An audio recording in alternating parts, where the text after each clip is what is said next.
Neighbors steal our dog, we take their kids. This happened when I was around 12-13, so the details might be a little skewed. Most of my childhood, the house right next to ours has been condemned and abandoned. The property owners were willing to sell the land for $200. That's how bad it was. My family didn't buy it because the land tax in our area is high because we are a school of choice. Eventually someone bought it and threw a manufactured home on it to replace the condemned home. Soon a nice old man moved in next door, and we didn't pay too close attention because he kept to himself. That was until his daughter moved in with him. Soon our quiet little neighborhood turned into an episode of white trash in trouble.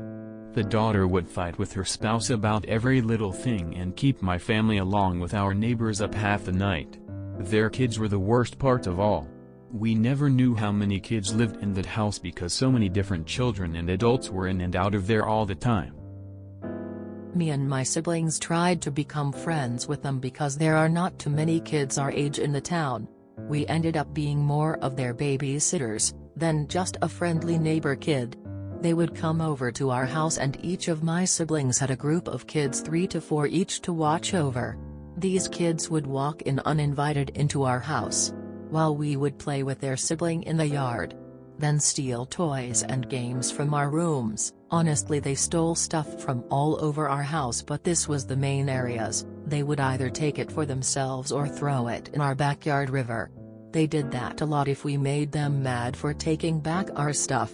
They would constantly run in and out of our house, even if no one was with them. They would steal all of the fruit in the basket my mom left out for us. My mom didn't kick them out immediately, because she never wanted to deny a kid food if they need it. My mom confronted the parents about their behavior, and their 3-year-old son called her a B/TCH. The parents refused to apologize for their behavior, saying stuff like if you loved it so much you wouldn't have let them take it or don't parent my kid. One thing they would specifically do with me is they pulled on my hair all the time. I'm a tomboy, and they would just call me a boy in a wig because girls can't play with skateboards, girls can't play with ninja action figures or any other gender stereotype. They would constantly bombard me because they truly didn't know girls were allowed to play with anything they wanted. One of their heavier children stole my skateboard and jumped on it, breaking it in half. Similar to that So No Head vine. Then they said I shouldn't have been playing with one anyway. There are plenty more examples, but I think you get the point. The neighbors decided that because our house was nicer, that they had permission to run an electrical line from our backyard plugs to their house. Which in itself is a bad thing. But they decided to run off our electric bill to triple the cost of our original. We were lower middle class, below poverty level. So we couldn't afford that kind of bill. The rule in our house is if you're not using it is turned off. That's why my parents were awfully surprised to see an $800 electric bill. Eventually a person from our electric company came out to our house to see what was happening. They found an extension cord running to their house. The electrician simply unplugged it, then warned the neighbors of the legal reasons why they can't do that. Then said that should be the end of that problem. My mom politely but sternly went to the neighbors that this was not okay. The neighbor had a small adult tantrum about it and cussed my mom out, but eventually come back into her home. My mom was obviously not pleased with their behavior, but tried not to escalate the situation any further. Our neighbors tried 1 or 2 more times to run the line from our house to theirs. They would move it at night so we wouldn't see them move it. Each time when we unplugged it, they would cuss us out and send their kids over to destroy something else in our home. Eventually mom straight up told them if they or their come on our property again, she would call the police and press charges. We could still be friends with their kids, but they weren't allowed on our land. They decided that because we won't let them use our electricity, that the next best option was to steal our dog from the backyard and claim our dog attacked her kids.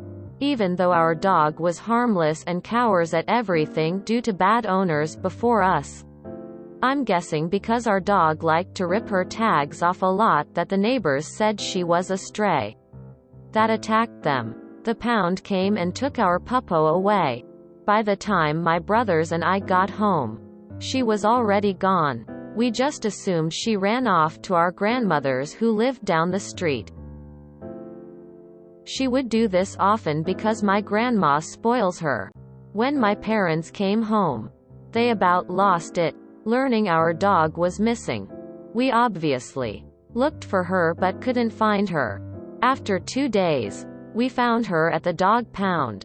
The officer said it was obvious that our dog didn't hurt their kids, but they still had to take her in for an evaluation. My parents had to spend $200 to get her out. The pound told us why the dog was taken. And my mom, enough was enough. Now the revenge. When my mom got home, she sent my little brother over to their house to play with their kids. He was still friends with some of them at the time. My brother became a little spy that day. His job was to look around their house and report anything that could be suspicious. We learned from him that they were sitting 3 kids to a twin bed. The entire house was cramped and dirty.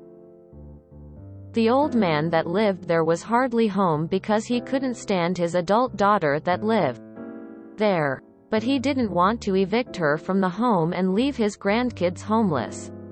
All around the kids were being neglected. With the information my brother gathered, my mom called CPS, Child Protective Services, on the home. Within the month all of the children minus one, who the old man cared for, were removed from the home. While I agree the foster system is bad, it was definitely better than what they were going through in that house.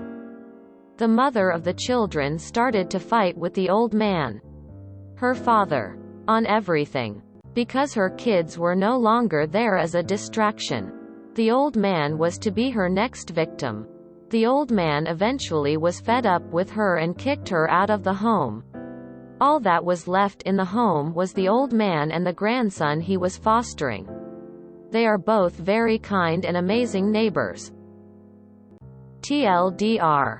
Karen took our dog, so we took the kids. Edit. Reading some comments here is some clarification. I'm not sure the exact time frame. This happened around 7-ish years ago. And I was still fairly young at the time. But I believe this event lasted no more than 3-4 weeks.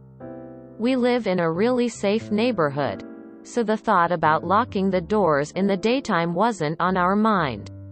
Mostly because either me or one of my siblings were constantly in and out of the house, and our parents didn't trust us not to lose the keys and be stuck outside in the winter time. By breaking in, I meant they would go in our house while we played in the yard. There was so many of them we didn't notice if 1 or 2 went missing for a short while. They were still allowed at my house after them stealing because in our kid brains we were still friends with them. There not a lot of younger kids in our area, so we too what we could get. We were friends with them and didn't want to lose any friendship. The kids were banned from our house after a week or so. But once in a while they would still come in if they were hanging out with us. I asked my mom and she said she didn't call the police because she was friends with our neighbor, old man, and didn't want to cause any tension with him. That, and if the daughter was a permanent neighbor, we didn't want her to be mad at us for calling the police. I hope that clears it up a bit. Edit 2. I accidentally said the wrong thing about the dog. She was impounded, so we had to pay $200 to get her out. We had her tags. They just weren't on her. We didn't have to re-adopt her like how I remembered. I fixed up the story a little bit to make things more clear.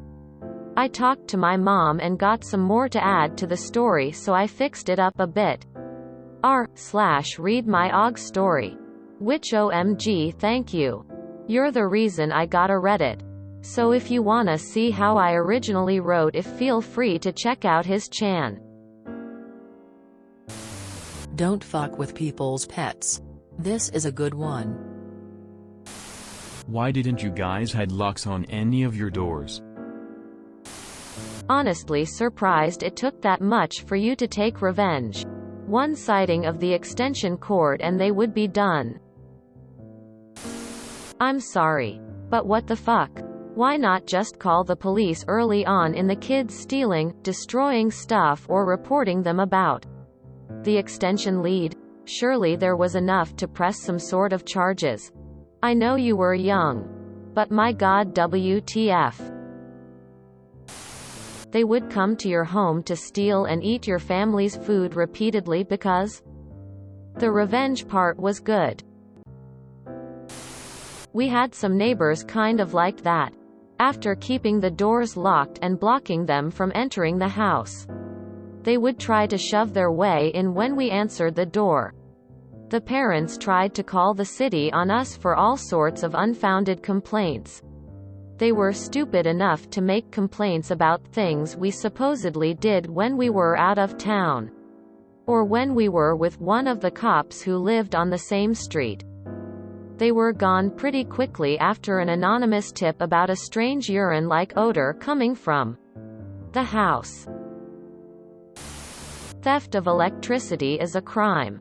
Either your parents paid that crazy bill or the power company went after the neighbor for the money. But power companies aren't usually generous organizations who will allow someone to not pay what they owe. Especially since you could have been allowing them to run the line and then pretending otherwise to get free electricity. Man, I'd have sent a surge of electricity over just to end whatever devices they had plugged on. Your parents' fault for letting the devil spawn into the house after they know they were stealing and breaking stuff. After the first electrical theft, I would have not only pulled out the extension cord but cut off the plug. Doing what you should have done in the first place is not revenge. IDK. I wouldn't have allowed them to come back over after the first time they stole, destroyed stuff. Seems like a lot of this could have been prevented by immediately establishing boundaries. Today on horseshit that never happened. Should have called the cops after the first powerline incident in my opinion. IDKY, but I initially expected kidnapping to be involved. That's a bit John Wick right there. You've put up with everything and all was okay, but as soon as they start with the dog it's a big no-no. Lol, your parents need to learn how to put their foot down and not enable that behavior by being pushovers. Don't make me issue your 17th warning. Quote. Reminds me of a set of my old neighbors. They both fought constantly and would regularly pull guns on each other, resulting in their kids coming to our house so we could call the cops for them. I reported a dog they were obviously neglecting. They had an open case with animal control as a result and needed to submit reports from the vet, proving the dog was being cared for properly. Vet recommended putting the dog to sleep, which they did, but never submitted the paperwork to animal control like they were supposed to, resulting in a warrant for the wife's arrest. 2 months later there was another fight involving guns. Kids come over so cops can be called. Wife gets arrested because she has a warrant. Fights involving guns stopped happening and the kids started coming over occasionally for normal kid reasons like needing to get a ball out of our yard or wanting to play with our dogs. Did this happen back in the 1800s where locks were non-existent? So your parents let those children live in squalor, abuse you, and steal from you, but taking your dog was the breaking point. CPS should have been called way sooner. Doing the right thing is not revenge. If you enjoyed this video, Please check out our playlists full of similar content. Epic Haircast is like doom scrolling for your ears. Please like, share, and subscribe.